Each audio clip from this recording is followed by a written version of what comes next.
आज अतिशय आनंदाची गोष्ट आहे की आपल्या सर्वांचं जे स्वप्न होतं, महालक्ष्मी अंबाबाईचं मंदिर, जे केवळ कोल्हापूरकरांचं नाही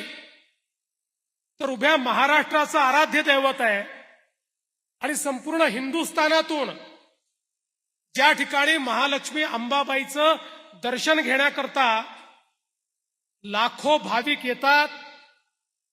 त्याचा जीर्णोद्धार झाला पाहिजे, त्याचा परिसर विकास झाला पाहिजे आणि ही इच्छा खऱ्या अर्थानं पूर्ण करण्याची सुरुवात आज झालेली आहे. पण मला एक गोष्ट सांगायची आहे, महाराष्ट्रातल्या आणि कोल्हापूरकरांची जशी ही इच्छा होती तशीच मनापासनं ही इच्छा दिल्लीमधूनही एक व्यक्ती व्यक्त करत होते आणि ते व्यक्ती म्हणजे आपले अमित भाई शहा. ते वारंवार आम्हाला सांगायचे कि आपके यहां शक्तिपीठ है,